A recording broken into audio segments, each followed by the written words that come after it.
Hello everyone. कैसे हो आप सभी लोग। आई होप आप लोग बहुत ही अच्छे होंगे और आप लोगों का बहुत बहुत स्वागत है हमारे यूट्यूब चैनल नर्सिंग विद अमन। तो आज की वीडियो में हम कंप्लीट चैप्टर है प्रोनाउन जो बहुत अच्छे से डिस्कस करेंगे। पहले इसके इंट्रोडक्शन के बारे में, फिर इसके काइंड और इसके फिर बेसिक टू एडवांस तक रूल समझेंगे। तो चलिए वीडियो को स्टार्ट करते हैं। प्रोनाउन क्या है, तो सबसे पहले हम समझेंगे कि ये प्रोनाउन क्या है। ऐसे शब्द जो नाउन को हटाकर उसकी जगह आते हैं वही हमारे प्रोनाउन होते हैं। ऐसे शब्द जो नाउन को हटाकर रिप्लेस करके उसकी जगह आते हैं उन्हें हम प्रोनाउन कहते हैं। अब हमें इसका उद्देश्य क्या है, ये मतलब प्रोनाउन आखिर क्यों आते हैं, तो इसे बहुत अच्छे से समझिए। नाउन के बार बार दोहराव रिपीटिशन को रोककर भाषा को सुंदर और प्रवाहपूर्ण फ्लुएंसी बनाना है। इसीलिए कि मतलब नाउन बार बार रिपीट हो रहा है तो उसकी मतलब बार बार फ्रीक्वेंसी ना हो, इसलिए प्रोनाउन का जो है यूज किया जाता है। अब ये प्रोनाउन कौन कौन से होते हैं, जैसे आई, यू, इट, ही और शी, etc, मतलब और बहुत से हैं। इसको थोड़ा हम एग्जाम्पल से समझेंगे तो और अच्छे से समझेंगे। Ram was a lovely boy. तो सबसे पहले यहाँ राम के बारे में यहाँ इंट्रोड्यूस कराया गया है कि राम एक प्यारा लड़का है। Ram planted flowers on street corner. फिर दोबारा राम के ही बारे में बात की गई है। मतलब पहले सेंटेंस में तो राम के बारे में हमें इंट्रोड्यूस कराया गया है, फिर राम के बारे में जो है मतलब बताया गया है। इसलिए मतलब यहाँ जो देखा जाए तो ये गलत है, इसीलिए इसकी जगह पे जो है प्रोनाउन का यूज किया जाएगा। तो इसका करेक्ट जो होगा Ram was a lovely boy, और इसके लिए हम ही का यूज करेंगे। इसके लिए हम ही का यूज करेंगे, जो राम है राम का यूज नहीं करेंगे। अब इसके प्रोनाउन का हम जो एक मुख्य बिंदु ये है कि वाक्य में प्रोनाउन या तो सब्जेक्ट की तरह काम करता है या फिर ऑब्जेक्ट की तरह काम करता है। जैसे ये सेंटेंस समझिए, पहले क्या था, Ram was a lovely boy, तो राम के बारे में इंट्रोड्यूस कराया गया। फिर राम के बारे में ही बता रहा है कि he planted flowers on street corner. तो यहाँ राम को दोबारा न बताकर उसकी जगह प्रोनाउन का यूज किया गया, जो बहुत मतलब देखने में तो इसकी एक सेंटेंस की फ्लुएंसी भी बनी और मतलब इसका यूज भी हुआ।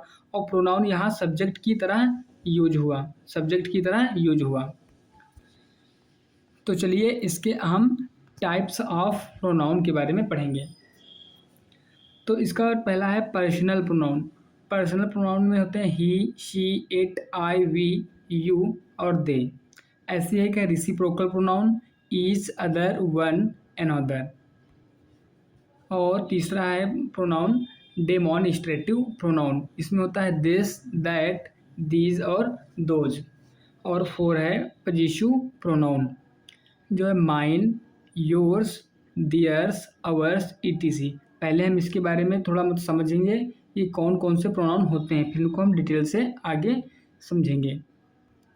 नेक्स्ट है 5 रिलेटिव प्रोनाउन, हु, दैट, विच, फिर व्हाट, होम। नेक्स्ट है 6 इंटेरोगेटिव प्रोनाउन, जो होता है who, whom, what, which, whose. Next है प्रोनाउन हमारा इंडेफिनिट प्रोनाउन, इसके में आता है थिंग, बॉडी, वन। मतलब ऐसे वर्ड जो मतलब इंडेफिनिट प्रोनाउन हो, जैसे समवन लिखा है, जैसे समवन तो उसमें ऐड कर देंगे समथिंग, ऐसे हो जाएगा समबडी और समवन। जिन सेंटेंस के में लास्ट में थिंग, बॉडी और वन आ जाए वो शब्द हमारे होंगे इंडेफिनिट प्रोनाउन। नेक्स्ट समझिए रिफ्लेक्सिव प्रोनाउन। रिफ्लेक्सिव प्रोनाउन जो होते हैं your salvage, her self, them salvage, himself और माई सेल्फ। इसी प्रकार है 9 empathic pronoun, your self, himself. इनका यूज हम वहाँ करते हैं जब वाक्य पर जोर देना हो तो हम एम्पैथिक प्रोनाउन का यूज करते हैं, जैसे योर सेल्फ और हिमसेल्फ। तो चलिए सबसे पहले हम पढ़ रहे हैं पर्सनल प्रोनाउन के कुछ विशेष नियम।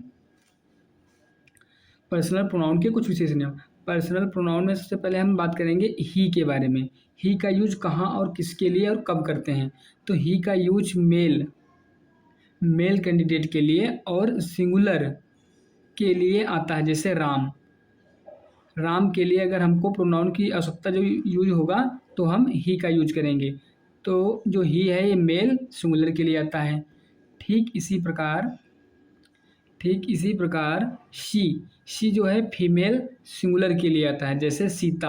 अगर सीता के लिए हमको प्रोनाउन का यूज करना होगा सब्जेक्टिव केस की तरह तो हमको सी का यूज करेंगे। ठीक इसी प्रकार है हम इट का यूज करेंगे। इट जो है नॉन लिविंग थिंग्स के लिए, एनिमल्स के लिए, बर्ड्स के लिए आता है और यह सिंगुलर होता है। इसका बहुवचन हमेशा दे होता है। बहुत most important, non living things का यूज हम इट का यूज जो है non living things, animals, birds के लिए आता है और यह सिंगुलर आता है और इसका बहुवचन हमेशा दे ही होता है। नेक्स्ट है हमारा आई। आई ग्रामर में इसे प्लूरल माना जाता है। आई जो है इसे हम प्लूरल मानते हैं, लेकिन आई जो है आई के साथ वाज और एम ये जो है ये सिंगुलर होते हैं, ये आते हैं। और आई और वाज को छोड़कर और जितने हमारे जो हेल्पिंग वर्ब जो आएंगी वो मतलब है, जैसे आर हो गया और हैव हो गया, वो सब सदैव प्लूरल वाली ही यूज की जाएंगी। नेक्स्ट समझिए वी, यू, दे। ये तीनों शब्द हमेशा प्लूरल की तरह व्यवहार करते हैं, इसलिए इनके साथ वर्ब भी प्लूरल आएगी। नेक्स्ट समझिए, अब हम बात करेंगे प्रोनाउन केसेस के बारे में, कौन कौन से प्रोनाउन केस हैं। तो सबसे पहले समझिए प्रोनाउन जो है सब्जेक्टिव केस की तरह काम वर्क करता है, ऑब्जेक्टिव केस की तरह, पजेसिव एडजेक्टिव की तरह और पजेसिव प्रोनाउन की तरह। तो सबसे पहले हम बात करेंगे फर्स्ट पर्सन। फर्स्ट पर्सन में आता है आई और वी। आई का जो है इसका यह जो फर्स्ट पर्सन में जो आई है ये सिंगुलर है। इसका सब्जेक्टिव केस है ये, इसका ऑब्जेक्टिव केस मी, पजेसिव एडजेक्टिव इसका जो है माय होगा और पजेसिव प्रोनाउन माइन होगा। ठीक इसी प्रकार फर्स्ट पर्सन में जो प्लूरल होता है वो वी जो होता है प्लूरल होता है। इसका ऑब्जेक्टिव केस अस, पजेसिव एडजेक्टिव अवर और पजेसिव प्रोनाउन अवर्स होगा। ठीक इसी प्रकार हम बात करेंगे सेकेंड पर्सन के बारे में। ये सेकेंड ये है, ये सिंगुलर की तरह मतलब प्लूरल की तरह ही यूज होता है, इसको हम गलत कर रहे हैं। You, your, yours. ठीक इसी प्रकार है थर्ड पर्सन। थर्ड पर्सन में सिंगुलर में आएगा ही, सी, इट। ये सिंगुलर की तरह यूज होते हैं और ये जो ही है ये मैस्कुलिन जेंडर और इसका जो ऑब्जेक्टिव केस हिम, हिज और इसका फेमिनिन जो हो जाएगा सी, हर और हर्स। ठीक इसी प्रकार अगर हम न्यूट्रल जेंडर की तरह यूज करेंगे जो इट का इट ही ऑब्जेक्ट रहेगा और इसका पजेसिव एडजेक्टिव इट्स रहेगा और पजेसिव एडजेक्टिव इट्स रहेगा और इसका पजेसिव प्रोनाउन कुछ नहीं होगा। ठीक इसी प्रकार प्लूरल में आ जाता है दे जो है दे एक सब्जेक्टिव केस है और इसका ऑब्जेक्टिव केस देम होगा, देयर और देयर्स। चलिए नेक्स्ट हम पढ़ते हैं रूल नंबर 4 है सब्जेक्टिव केस और ऑब्जेक्टिव केस के नियम। कि मतलब हम प्रोनाउन का यूज कब सब्जेक्टिव केस की तरह यूज करेंगे और कब ऑब्जेक्टिव केस की तरह यूज करेंगे। तो सबसे पहले है रूल नंबर 1 है सब्जेक्टिव केस का प्रयोग। रूल, सब्जेक्ट की जगह हमेशा सब्जेक्टिव केस ही आता है। जैसे हमको अगर सब्जेक्ट की तरह यूज करना है तो सब्जेक्टिव केस ही आएगी। जैसे he is going to Delhi, अगर ये यहाँ अभी हमने पीछे नाउन केसेस में पढ़ा, अगर मुझे ही के बारे में बात करना है तो ये सब्जेक्टिव केस की तरह आया है। ये समझिए, इसमें ये रही टेबल ही, अगर मैस्कुलिन की यूज करेंगे तो सब्जेक्टिव केस है और इसका ये है ऑब्जेक्टिव केस। तो इसी प्रकार से सेंटेंस में बताया गया है कि सब्जेक्ट की जगह हमेशा सब्जेक्टिव केस ही आता है। He is going to Delhi, ये यहाँ ये ही है एक सब्जेक्टिव केस की तरह यूज होता है। अगर हम इसकी जगह हिम लिख दें तो ये गलत हो जाएगा। क्यों? क्योंकि ये एक ऑब्जेक्टिव केस आया है और जो ऑब्जेक्टिव केस यहाँ नहीं आएगा, ये वर्ब के बाद आता है। तो इसलिए him is going to Delhi, ये गलत हुआ। रूल नंबर 2 समझिए ऑब्जेक्टिव केस का प्रयोग। रूल है अंग्रेजी भाषा में वर्ब तथा प्रीपोजिशन को हमेशा ऑब्जेक्ट चाहिए होता है, इसलिए इनके बाद हमेशा ऑब्जेक्टिव केस आता है।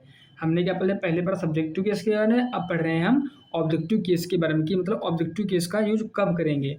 अंग्रेजी भाषा में वर्ब कौन कौन सी, वर्ब और दूसरा हो गया प्रीपोजिशन। ये बहुत अच्छे से याद रखेंगे। सभी लोगों को वर्ब के बारे में तो याद रहता है, लेकिन प्रीपोजिशन के बारे में याद नहीं रहता, तो अच्छे से पढ़ेंगे। प्रीपोजिशन को हमेशा ऑब्जेक्ट चाहिए होता है, इसलिए इनके बाद हमेशा ऑब्जेक्टिव केस आता है। जैसे यहाँ लिखा है सीता हर्ट्स आई, तो ये सेंटेंस गलत हुआ। अब क्यों गलत हुआ, क्योंकि सीता हर्ट्स, हर्ट्स क्या है, ये वर्ब है और वर्ब के बाद इसका ऑब्जेक्टिव केस आता है, जो जो यहाँ गलत है, ये लिखा है सब्जेक्टिव केस। तो इसका सही जो होगा सीता हर्ट्स मी, ये सही होगा, क्योंकि यहाँ ये ऑब्जेक्टिव केस है। क्योंकि वर्ब के बाद हमने क्या पढ़ा भी कि वर्ब क्रिया प्रीपोजिशन को हमेशा ऑब्जेक्ट चाहिए होता है, इसलिए इनके बाद ऑब्जेक्टिव केस आता है। तो इसका सेंटेंस ये सेकेंड वाला सही हुआ। ठीक इसी प्रकार समझिए एग्जाम्पल एक है I teach them.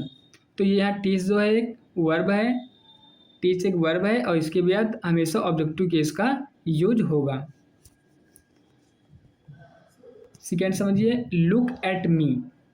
Look at me, जो यहाँ एट है, यहाँ एक एट जो है एक प्रीपोजिशन है और प्रीपोजिशन के बाद हमेशा ऑब्जेक्टिव केस का यूज करते हैं। अगर आपको एरर में दे देगा लुक एट आई, तो वहाँ जो आई होगा वो गलत माना जाएगा, लुक एट मी सही होगा। एट यहाँ प्रीपोजिशन है, इसलिए ऑब्जेक्टिव केस मी आया। नेक्स्ट रूल हम समझ रहे हैं कि एडजेक्टिव केस का यूज कहाँ करते हैं। इसके पहले क्या पढ़ा, सब्जेक्टिव केस का यूज कब करेंगे, ऑब्जेक्टिव केस का यूज कब करेंगे, और ये रूल नंबर 3 है एडजेक्टिव केस का यूज कहाँ करेंगे। तो समझिए इसके तुरंत बाद हमेशा नाउन आती है, मतलब एडजेक्टिव केस के बाद तुरंत नाउन आती है। Adjective case plus noun, adjective case के बाद तुरंत नाउन आती है। समझिए ही हेल्प्ड ब्रदर, मतलब ही हेल्प्ड हिज ब्रदर। अब ये जो हमारा हिज है ये एडजेक्टिव केस है, कौन है, एडजेक्टिव। तो इसके तुरंत बाद इसको नाउन की ही आवश्यकता होती है, इसलिए इसके बाद तुरंत नाउन आना जरूरी है। सेकेंड समझिए सी विल वॉश हर क्लॉथ्स, तो हिज हर, तो ये हमारा एडजेक्टिव केस हुआ। नेक्स्ट समझिए पजेसिव प्रोनाउन। अब हम पजेसिव प्रोनाउन का यूज कब करते हैं, याद रखिए कि पजेसिव प्रोनाउन के बाद कभी भी नाउन का यूज नहीं करते हैं, क्योंकि इनके पीछे ऑलरेडी नाउन पहले से ही होता है। इसको ऐसे समझिए माइन का मतलब ही होता है माई प्लस नाउन। अगर तुम इसमें दोबारा फिर से नाउन अगर रिपीट कर दोगे तो इसमें नाउन की रिपीटेंस जो है 2 बार हो जाएगी, जो गलत हो जाएगा। इसलिए जैसे लिखा है अवर्स का मतलब ही our plus noun, your plus noun, his का मतलब ही हिज प्लस नाउन, और ऐसे ही हर्ष बराबर हर प्लस नाउन। ठीक, इसको थोड़ा एग्जाम्पल से समझिए तो और आपको अच्छे से समझ आएगा। एग्जाम्पल है दिस शर्ट इज माइन। तो ये जो यहाँ माइन है, ये माइन का मतलब क्या अभी पढ़ा कि माइन प्लस नाउन, यहाँ माइन का मतलब माई शर्ट ही है। तो इसलिए अगर हम माइन के बाद अगर जो है यूज नाउन का करेंगे तो दिस शर्ट इज माइन, फिर शर्ट अगर लिख दें तो गलत हो जाएगा, इसलिए ये माइन जो हमारा पजेसिव प्रोनाउन हुआ। उदाहरण नंबर 2 समझिए दिस बर्ड इज योर्स, यहाँ योर्स का मतलब ही योर बर्ड हुआ। आशा करता हूँ आप सभी लोग बहुत अच्छे से समझ रहे होंगे। नेक्स्ट है रूल नंबर प्रीपोजिशन और लिंकिंग वर्ब के नियम। रूल नंबर 1 ऑब्जेक्टिव केस कहाँ लगाएं। इसके पहले हमने कुछ और भी पढ़ा, फिर से पढ़ रहे हैं ऑब्जेक्टिव केस कहाँ लगाएं। तो इसको समझिए verb let, like, between, but, except preposition के बाद हमेशा प्रोनाउन का ऑब्जेक्टिव केस आता है। इसके पहले मैंने भी पढ़ा है कि वर्ब प्लस प्रीपोजिशन के बाद हमेशा प्रोनाउन का ऑब्जेक्टिव केस आता है। इसको एग्जांपल से समझिए, यहाँ लिखा है all my friends have planned for the birthday party except he. तो ये सेंटेंस गलत हुआ, क्योंकि यहाँ लिखा है फॉर। अब ये हमारा फॉर हुआ, ये जो है ये वर्ब आई हमारी एक्सेप्ट। एक्सेप्ट के बाद लिखा है इसमें रूल में बताया गया है कि कुछ हमारी वर्ब से होती है let, like, between, but, except, और ये जो प्रीपोजिशन की तरह यूज होती हैं, इसलिए इनके बाद हमेशा ऑब्जेक्टिव केस का यूज किया जाएगा। तो यहाँ ऑब्जेक्टिव केस की तरह यूज हुआ एक्सेप्ट, तो इसके बाद इसका जो है एक्सेप्ट, इसके बाद यहाँ ऑब्जेक्टिव केस का यूज होगा, इसलिए यहाँ ही नहीं होगा। तो इसका सही सेंटेंस होगा all my friends have planned for the birthday party except him. ये बिल्कुल सही हुआ। नेक्स्ट समझिए, बट का दोहरा नियम। मतलब बट जो है कभी कभी प्रीपोजिशन की तरह यूज होता है और कभी कभी कंजक्शन की तरह यूज होता है, इसलिए इसे कहा जाता है कि बट का दोहरा नियम। जब बट एक कंजक्शन हो, मतलब सबसे पहले क्या होता है कि जब बट जो है कंजक्शन की तरह यूज हो, और एक दूसरा रूल इसका है कि बट जब एक प्रीपोजिशन की तरह यूज हो। तो इसको पहला समझिए, इसका अर्थ जब बट एक कंजक्शन की तरह यूज करते हैं तब इसका अर्थ लेकिन होता है। जब जो बट जो है कंजक्शन की तरह यूज होता है तब उसका सेंस जो है लेकिन के अर्थ में होता है, और यह दो वाक्यों को जोड़ने का काम करता है। जैसे समझिए, I am hungry but, I am hungry मैं भूखा हूँ लेकिन, but there is nothing to eat in the kitchen, लेकिन रसोई में खाने के लिए कुछ भी नहीं है। तो यहाँ जो इसका है ये कंजक्शन की तरह यूज हुआ और इसका मतलब भी लेकिन हुआ, और ये दो सेंटेंस, एक ये क्लास और दूसरा ये सेकेंड क्लास, दोनों को आपस में ऐड कर रहा है। नेक्स्ट समझिए, रूल नंबर दूसरा है जब बट एक प्रीपोजिशन हो। इसके पहले मैंने पढ़ाया कि जो बट एक है एक कंजक्शन की तरह यूज हो, अब दूसरा सेकेंड है कि जब बट एक प्रीपोजिशन की तरह हो, इसका अर्थ के अलावा, एक्सेप्ट के अलावा की तरह होता है। अभी उन्हें क्या पढ़ा, अगर जब इसका अर्थ के अलावा होगा तो ये होगा प्रीपोजिशन, और प्रीपोजिशन के बाद हमेशा क्या आता है, ऑब्जेक्टिव केस। तो इसके बाद हमेशा ऑब्जेक्टिव केस आता है। उदाहरण से समझिए, all of them but him were, all of them, तो आप समझ गए ये कौन सा हमारा दिया है, प्रीपोजिशन, और प्रीपोजिशन के बाद किसका यूज करते हैं, ऑब्जेक्टिव केस का, इसलिए यहाँ देम आया, ना कि देम, इसलिए यहाँ देम आया। All of them but him वर, उसके अलावा वे सभी उपस्थित थे, तो यहाँ इसका अर्थ निकला अलावा, जबकि उसके पहले वहाँ कंजक्शन की तरह यूज हुआ तब उसका लेकिन था। आई होप आप लोग बहुत ही अच्छे से समझ रहे होंगे। अगर आप लोगों को बहुत मतलब अच्छी वीडियो आपके लिए बहुत काफ़ी हेल्पफुल है तो वीडियो को लाइक ज़रूर कर दें और कमेंट करके ज़रूर बताएं। नेक्स्ट है रूल नंबर 2, लिंकिंग वर्ब का नियम। अब जो इसके पहले प्रीपोजिशन पढ़ लिया, अब है लिंकिंग वर्ब का नियम।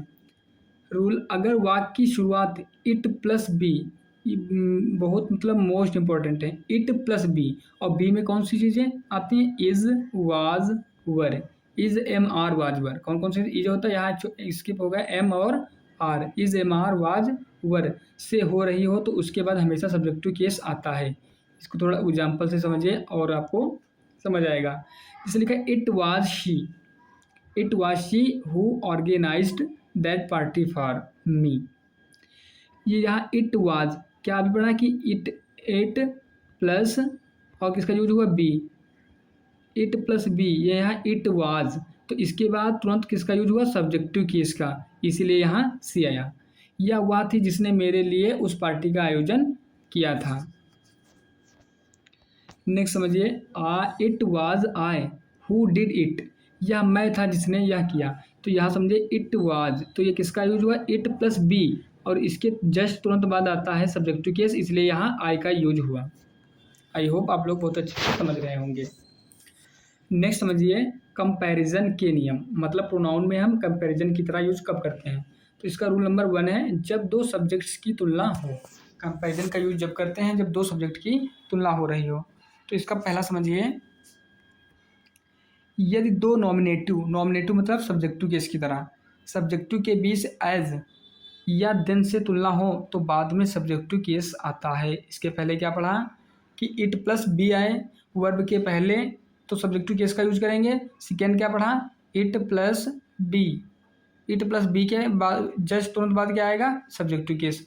अब यहाँ हम पढ़ रहे हैं कि यदि दो नॉमिनेटिव के बीच एज या देन से तुलना हो तो बाद में सब्जेक्टिव केस आता है। जैसे समझिए, he is taller than I, he is taller than I, समझिए यहाँ जो ही है और आई, तो यहाँ दोनों की तुलना एक जैसे मतलब पैरेलल हो रही है। तो ही की तुलना आई से की जा रही है और यहाँ लिखा क्या है, डॉलर भी दिया है, तो यहाँ कंपैरिजन हो रही है। तो इसके जस्ट बाद हम सब्जेक्टिव केस का यूज करेंगे, ना कि ऑब्जेक्टिव केस। अगर ऑब्जेक्टिव केस का यूज करेंगे जैसे मी कर दें तो वहाँ गलत हो जाएगा, देन मी लिखना यहाँ गलत होगा, इसलिए ये सेंटेंस यहीं सही होगा, ही इज टॉलर देन आई।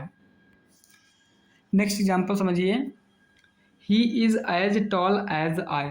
तो यहाँ जो ही की जो है कंपैरिजन आई से किया गया है, जो ये बिल्कुल सही है, वह उतना ही लंबा है जितना मैं। नेक्स्ट समझिए, रूल नंबर 2 है, जब दो ऑब्जेक्ट की तुलना हो। इसके पहले क्या पढ़ा कि जब दो सब्जेक्ट की तुलना हो तब प्रोनाउन का यूज, और सेकेंड पढ़ा कि जब दो ऑब्जेक्ट की तुलना हो तो ऑब्जेक्टिव केस आएगा। इससे समझिए, अगर दो ऑब्जेक्टिव के बीच तुलना हो तो एज या देन के बाद हमेशा ऑब्जेक्टिव केस आता है। जैसे समझिए, she likes you as much as me, वह तुम्हें उतना ही पसंद करती है जितना मुझे। तो जो यहाँ ये यू दिया है, यू और मी, तो यू एक क्या है, ऑब्जेक्टिव केस है, और मी भी ऑब्जेक्टिव केस है। तो इन दोनों की कंपैरिजन किया गया, इसलिए इसके बाद यू के बाद यहाँ मी भी ऑब्जेक्टिव केस की तरह ही यूज किया गया है। सेकेंड समझिए, ही एप्रिकेटेड मी एज मच एज हर, उसने मेरी उतनी ही तारीफ की जितनी उसकी। तो यहाँ जहाँ ये मी है ये भी ऑब्जेक्टिव केस है, और हर भी, दोनों की यहाँ कंपैरिजन की गई है। नेक्स्ट समझिए, ऑर्डर ऑफ प्रोनाउन, कि मतलब जिस प्रकार एडजेक्टिव का ऑर्डर होता है कि एडजेक्टिव को हम किस तरह यूज करते हैं, ठीक उसी प्रकार इसमें प्रोनाउन का भी एक सीक्वेंस होता है कि कैसे हम यूज करेंगे। ऐसे समझिए, जब एक सेंटेंस में एक से अधिक प्रोनाउन हो तब फर्स्ट पर्सन में समझिए कौन होता है, फर्स्ट पर्सन में होता है आई और वी, सेकेंड पर्सन में यू, और थर्ड पर्सन में ही शी इट दे और नाउन। नेक्स्ट समझिए, इसका केस 1, सामान्य या अच्छे वाक्यों में क्रम हमेशा 231, मतलब 231 मतलब सेकेंड पर्सन, थर्ड पर्सन और फर्स्ट पर्सन।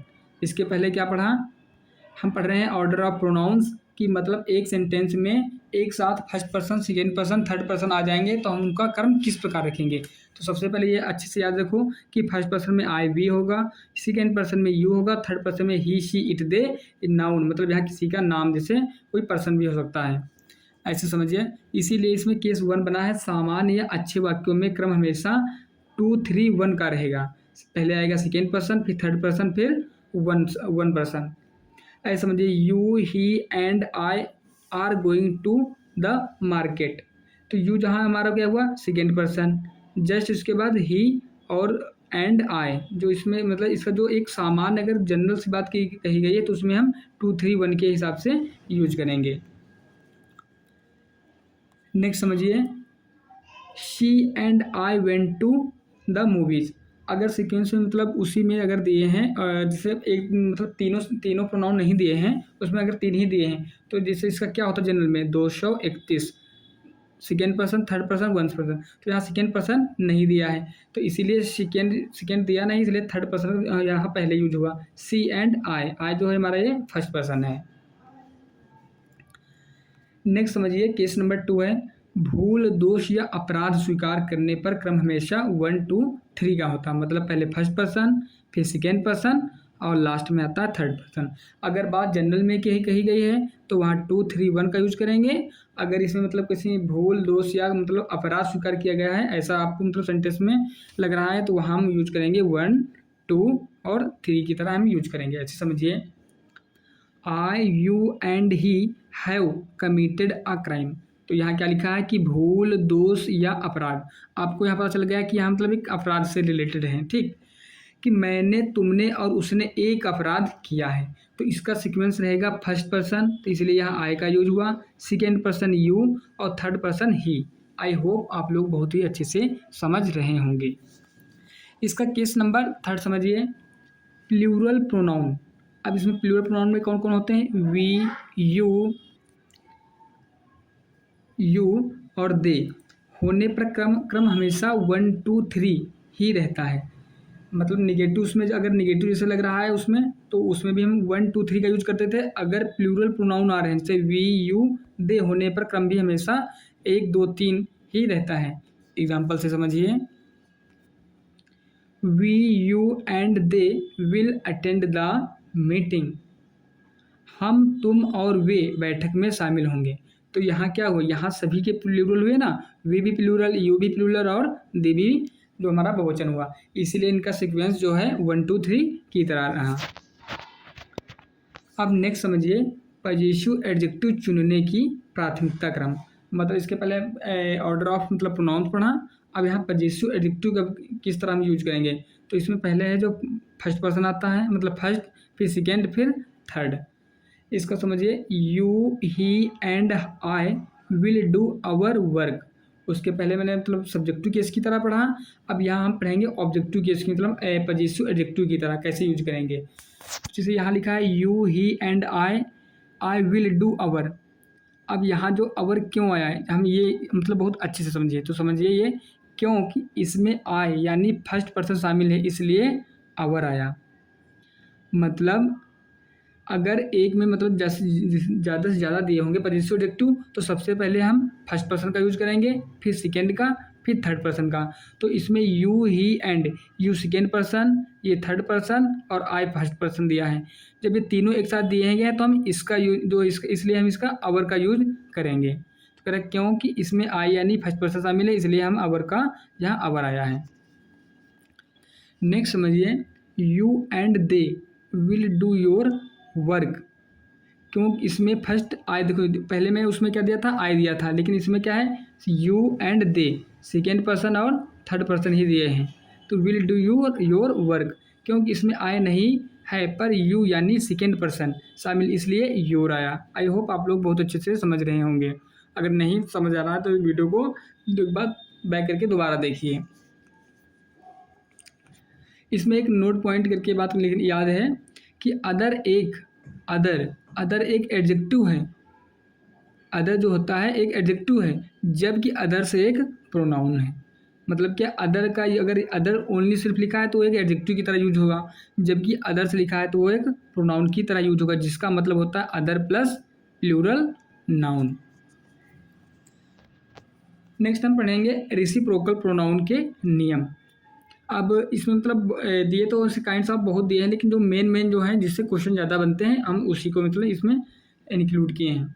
ऐसे समझिए, फर्स्ट में आता है रेसिप्रोकल प्रोनाउन। तो रेसिप्रोकल प्रोनाउन फर्स्ट है ईच अदर।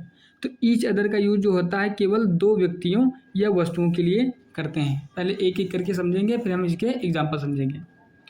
फिर दिया है वन अनदर, इसका प्रयोग दो से अधिक व्यक्तियों या वस्तुओं के लिए होता है। ईच अदर का यूज जो है दो व्यक्तियों या वस्तुओं के लिए, जबकि वन अनदर का यूज दो से अधिक व्यक्तियों या वस्तुओं के लिए। ऐसे समझिए, two brothers were arguing with each other for the party. दो भाई पार्टी के लिए आपस में बहस कर रहे थे। तो यहाँ किसकी बात हुई, टू ब्रदर्स की, तो इसलिए क्या आया, ईच अदर आया। अब आपको एरर में क्या देगा, यहाँ ईच अदर देगा या हम यहाँ मतलब यहाँ उसको यहाँ वन अनदर लगा कर देगा, फिर आपसे एरर पूछेगा कि मतलब किस पार्ट में एरर है। नेक्स्ट समझिए, all the students should help one another. तो यहाँ ऑल द स्टूडेंट्स मतलब यहाँ दो से अधिक है ना, बहुत ढेर सारे हैं कि सभी छात्रों की बात की गई है, तो इसलिए यहाँ वन अनदर का यूज हुआ। अब इसका नेक्स्ट समझिए, ईदर, नीदर, एनीवन, नन का यूज। किसका ईदर, नीदर, एनीवन, नन का यूज, जो ये बहुत इंपॉर्टेंट है। इसका एक तरह का यूज समझिए, सब्जेक्ट वर्ब एग्रीमेंट जो है अलग से पढ़ाया जाता है, समझ लीजिए इसी में सब्जेक्ट वर्ब एग्रीमेंट भी आपका कवर हो रहा है। ईदर ऑफ, ईदर आपका यूज होता है दो में से कोई एक, अगर हमको चुनना है दो में से कोई एक के लिए। नीदर ऑफ दोनों में से मतलब कोई भी नहीं। एनी वन ऑफ दो से अधिक में से कोई एक, मतलब इसका ये जो है मतलब प्लूरल के लिए, और इसका ये प्लूरल के लिए। नन ऑफ दो से अधिक में से कोई भी नहीं। अब इसमें एक बहुत मेन जो है इसका रूल है कि इन चारों शब्दों के बाद आने वाला नाउन हमेशा प्लूरल होता है, कि मतलब इसके बाद प्लूरल दिया, क्योंकि यहाँ लिखा है ईदर ऑफ, कि ऑफ एक प्रीपोजिशन है, मतलब कि ईदर दो में से कोई, यहाँ मतलब इसके बाद ज़्यादा में से बात की गई है, तो इसीलिए इसके बाद जस्ट जो है प्लूरल ही आएगा नाउन, लेकिन आने वाली वर्ब जो है हमेशा सिंगुलर होगी। अब थोड़ा इसको एग्जाम्पल से समझिए। यहाँ लिखा है either of these two pens is red, either of these two pens is red. तो सबसे पहले ये समझिए कि इसके जो ऑफ जो है ईदर ऑफ के बाद प्लूरल प्रोनाउन का यूज हुआ, लेकिन ये वर्ब सिंगुलर क्यों आई, ऐसा समझिए। ये ऑफ क्या है, एक ऑफ ऑफ एक प्रीपोजिशन है, ये यहाँ एक प्रीपोजिशन है। तो मतलब यहाँ लिखा है ईदर ऑफ कि मतलब इन दो पेनों में से कोई एक, तो यहाँ बात की गई है कि सिर्फ कोई एक की बात की गई है, इसीलिए यहाँ वर्ब जो है सिंगुलर यूज हुई। नेक्स्ट समझिए, neither of these two pens was red, इन दोनों पेनों में से कोई भी लाल नहीं था। क्या है कि इन दोनों पेनों में से कोई भी लाल नहीं था, कि मतलब जो यहाँ दिए हैं टू पेन्स आया ना, लेकिन ये जहाँ वर्ब जो है इसके अकॉर्डिंग है, नीदर के अकॉर्डिंग। ठीक इसी प्रकार यहाँ जो वर्ब जो है, यहाँ दीज टू पेन्स दिए गए हैं, तो जहाँ वर्ब जो है इसके अकॉर्डिंग आई। और ये हमारा प्रीपोजिशन, और प्रीपोजिशन के बाद हमेशा आता है ऑब्जेक्ट, ऑब्जेक्टिव के साथ आता है, तो ये इसका ऑब्जेक्ट हुआ, तो वर्ब किसके भी अकॉर्डिंग आएगी, वर्ब आएगी तो ईदर के अकॉर्डिंग। और जो ईदर ये क्या आता है, ये हमारे सदा सिंगुलर होते हैं। नेक्स्ट समझिए indefinite and relative pronouns, indefinite and relative pronoun. तो सबसे पहले हम पढ़ेंगे इंडिफिनिट प्रोनाउन के नियम।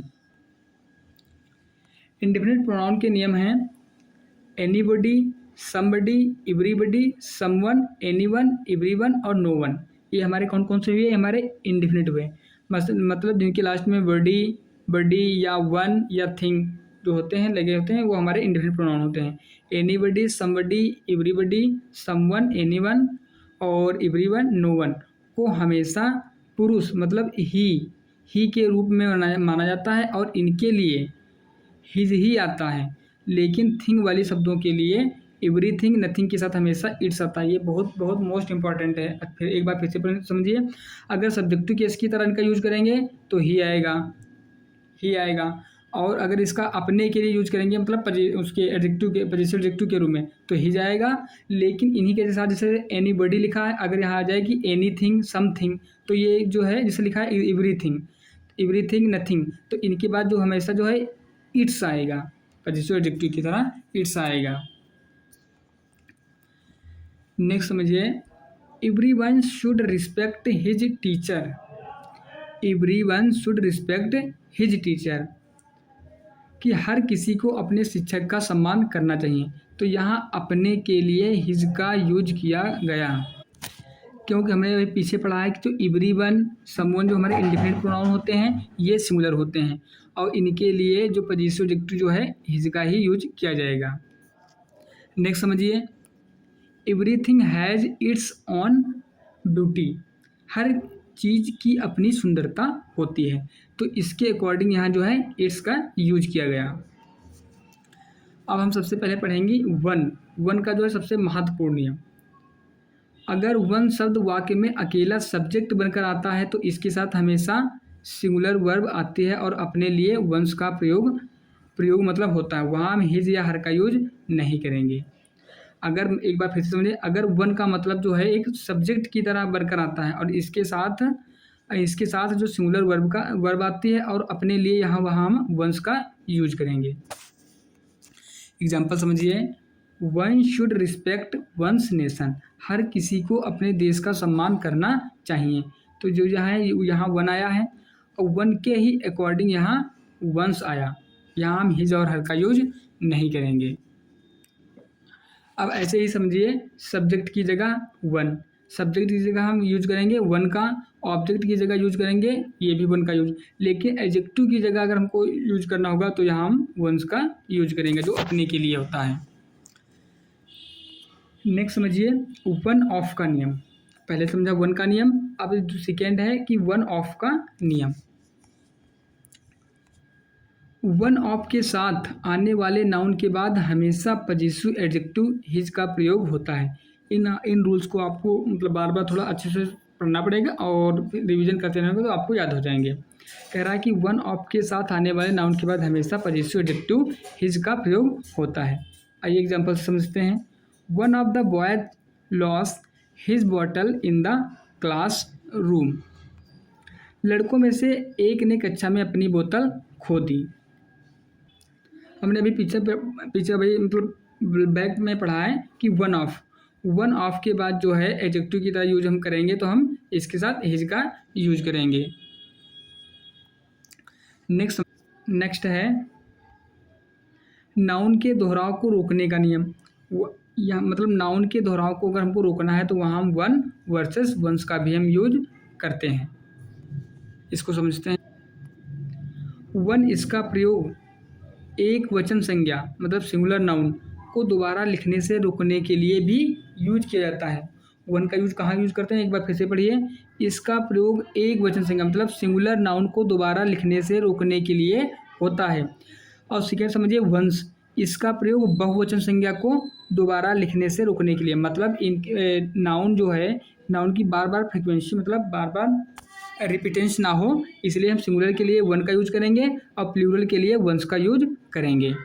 आप थोड़ा एग्जांपल से समझिए तो और आपको अच्छे से समझ आएगा। Sita doesn't like red dresses मतलब ड्रेस, सी लाइक्स ब्लैक वन। तो ये जहाँ ड्रेस एक वचन है, जो यहाँ ड्रेस है एक वचन है, इसीलिए यहाँ जो है वन का यूज किया गया। ठीक इसी प्रकार दूसरा समझे, I don't like white shirts, I like blue ones. तो जो जहाँ वो शर्ट्स है ये एक प्लूरल है, क्या है प्लूरल, तो इसके लिए यहाँ यूज हुआ वंस का यूज। आई होप आप लोग बहुत अच्छे से समझ गए होंगे। नेक्स्ट है हमारा कि रिलेटिव प्रोनाउन कौन कौन से होते हैं। रिलेटिव प्रोनाउन के बारे में पढ़ेंगे। हु, हुज, हुम, व्हिच, दैट ऐसे शब्द हैं जो दो वाक्यों को जोड़ने का काम करते हैं। अब इनके बीच में सबसे पहले पढ़ेंगे डिफरेंस कौन होते हैं।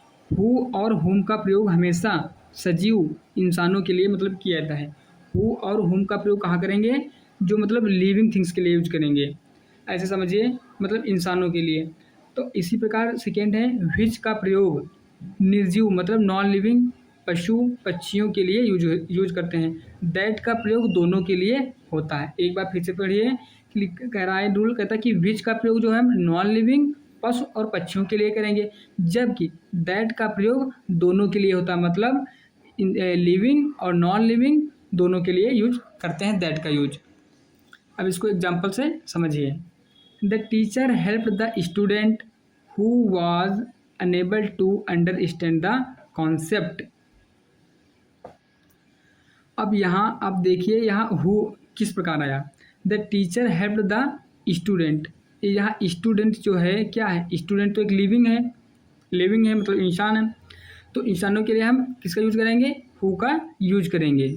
और इसका दूसरा समझिए, अगर हमको मतलब हु और होम का यूज किस तरह से यूज करेंगे।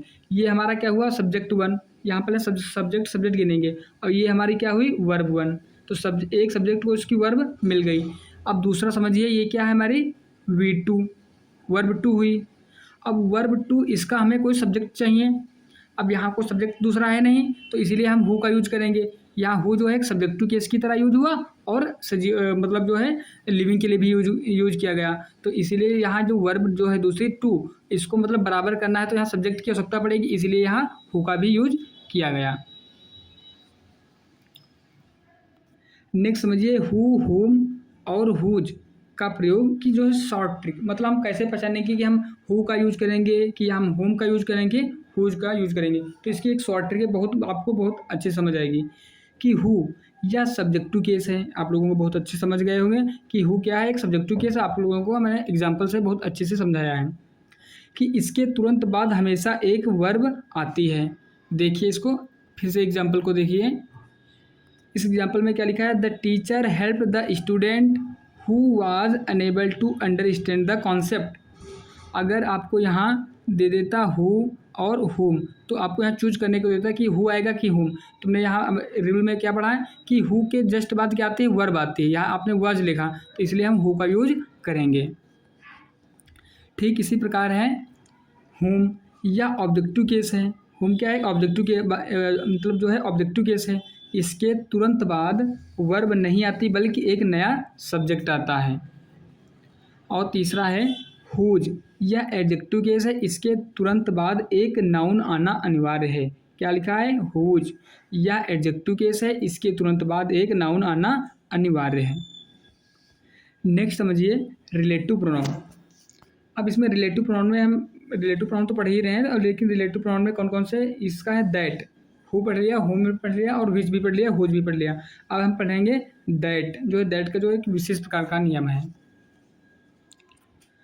अगर वाक्य में ऑल द सेम, कौन कौन से, ऑल द सेम और the only, the little, few, the few, such, much, आपको इतने वर्ड अगर दिख जाए सेंटेंस में, अगर आपको किसी सेंटेंस में कौन कौन से word, all, the same, the only, the little, few, the few, such, much जैसे शब्द आ जाएं तो आगे हमेशा रिलेटिव प्रोनाउन के रूप में दैट का प्रयोग होता है, हु विच का यूज हम नहीं करेंगे। समझिए, this is the same dog that lives in kennel, यहाँ क्या लिखा है, द सेम, आपने इसको देखा रूल में भी यहीं पढ़ा, कौन कौन से सब्जेक्ट थे, all, the same, the only, और द लिटिल, द फ्यू और सच, मच, आपको इतने सब्जेक्ट दिख जाएंगे।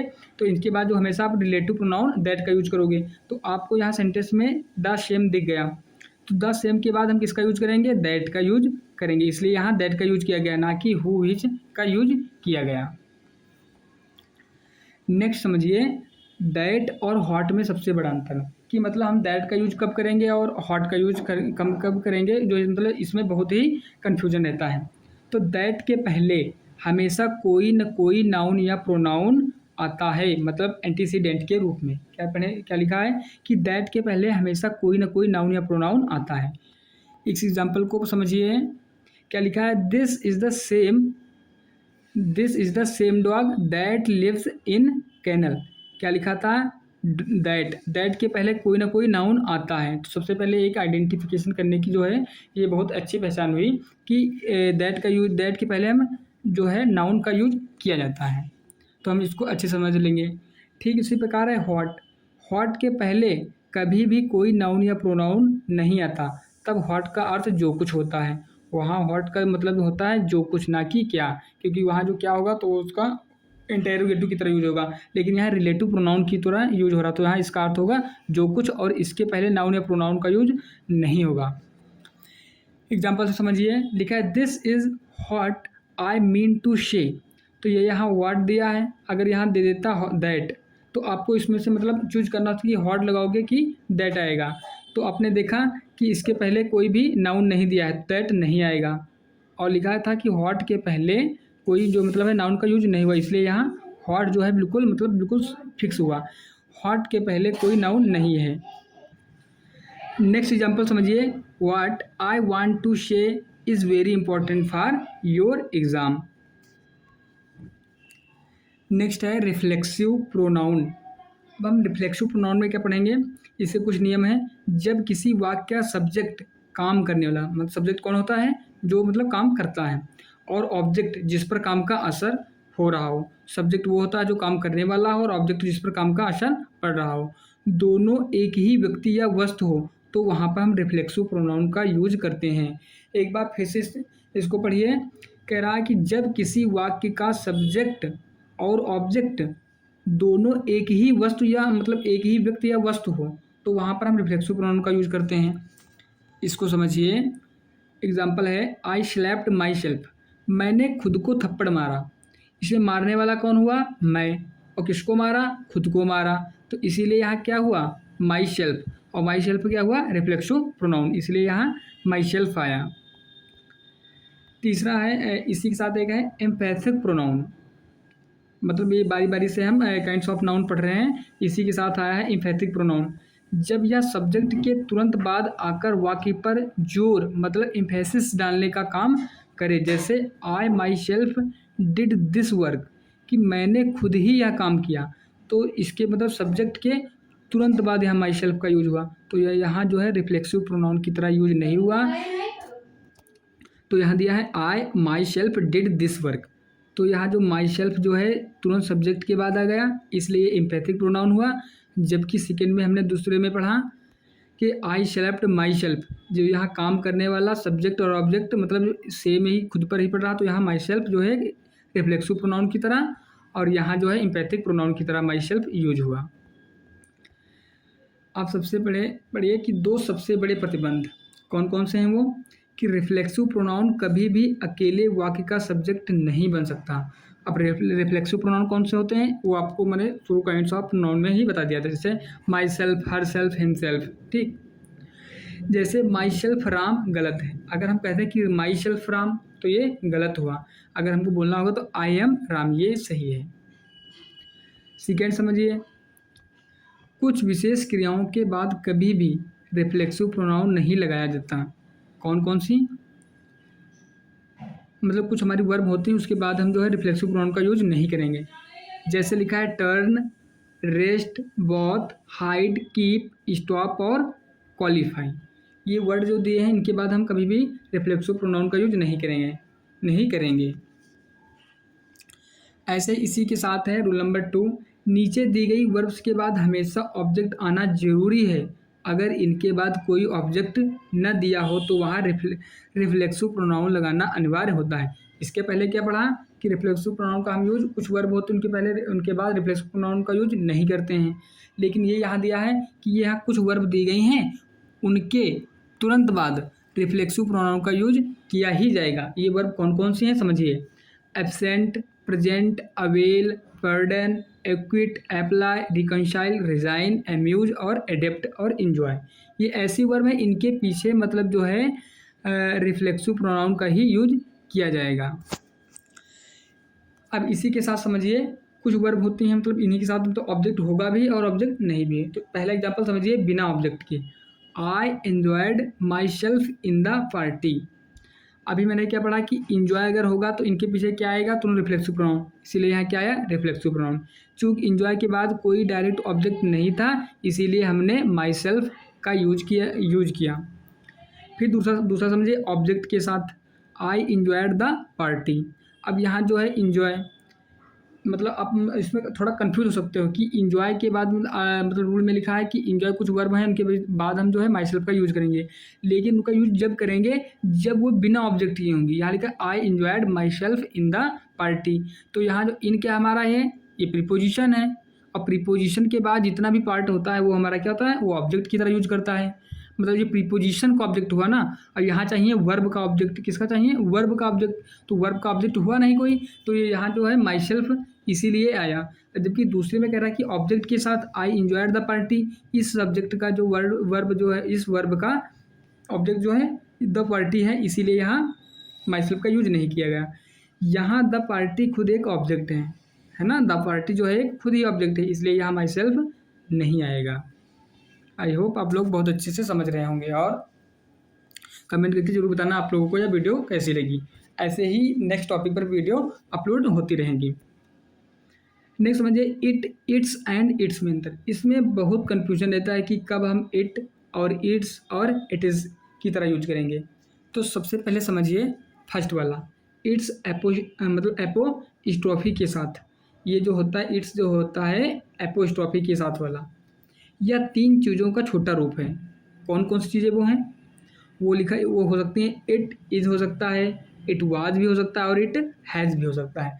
मतलब इट के साथ अगर एपोस्ट्रोफी एस आया है तो उसका मतलब हो सकता है क्या क्या हो सकता है, इट इज़, इट वाज और इट हैज़, इतने 3 चीज़ें हो सकता है।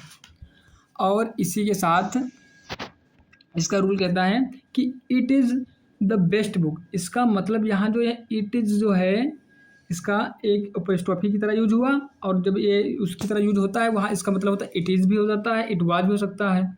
ठीक, तो मुझे लिखा है कि it is the best book, तो it is the best book इसका मतलब हुआ इट्स का। नेक्स्ट समझिए, अब यहाँ लिखा है कि इट्स वेरी हॉट येस्टरडे। अब ये सेंटेंस गलत हुआ, सेंटेंस ये गलत इसलिए हुआ क्योंकि यहाँ येस्टरडे दिया है, ये क्या है पास्ट की जो है पास्ट के बारे में हम बता रहा है कि यहाँ जो पास्ट टेंस का यूज हुआ, क्योंकि यहाँ येस्टरडे भूतकाल है इसलिए सही वाक्य क्या होगा it was very hot yesterday. तो क्या समझिए कि जो यहाँ एपोस्ट्रोफी इट्स वाला लिखा होता है इसका मतलब इट इज़ भी होता है, इट वाज भी होता है। ठीक, नेक्स्ट समझिए, अब एक होता है नेक्स्ट है इट्स, ये नेक्स्ट जो दिया है इट्स ये होता है बिना मतलब एपोस्ट्रोफी के। तो सबसे पहले समझ लिया जो मतलब इट के साथ एस जो आता है एपोस्ट्रोफी वाला, और सेकेंड वाला है इट्स बिना एपोस्ट्रोफी के। अब इसको समझिए, यह एक पजेसिव एडजेक्टिव है, यह एक पजेसिव एडजेक्टिव, उसका मतलब क्या था, इट इज़ था, इट वाज था उसका मतलब, लेकिन यहाँ इसका मतलब एक है, ये पजेसिव एडजेक्टिव की तरह यूज हुआ। जैसे माय या हिज होता है, ये जो हमारे माय और हिज क्या होते थे, पजेसिव एडजेक्टिव। ठीक उसी प्रकार ये जो इट्स है ये भी एक पजेसिव एडजेक्टिव है। इसके तुरंत बाद हमेशा एक नाउन आना जरूरी है। अब इसको याद रखिए, इसे लिखा है इट्स टेल्स, मतलब इसका हुआ कि इसकी पूंछ। यहाँ टेल एक नाउन है, तो आप लोग यहाँ देख सकते हैं कि अगर यहाँ बिना एपोस्ट्रॉफी वाला अगर इट आएगा, इट के साथ मतलब अगर एस लगा होता तो समझ जाना ये एक पजेसिव एडजेक्टिव की तरह यूज किया गया है, और इसके जस्ट बाद नाउन का यूज हुआ है। तो जो है आज की वीडियो जो है इसमें हमने कंप्लीट प्रोनाउन के बारे में पढ़ा, और अब आप लोगों को कमेंट करके ज़रूर बताना है कि आप लोगों को वीडियो क्या ये आपके लिए हेल्पफुल रही। तो तब तक के लिए धन्यवाद, और फिर मिलते हैं नेक्स्ट वीडियो में।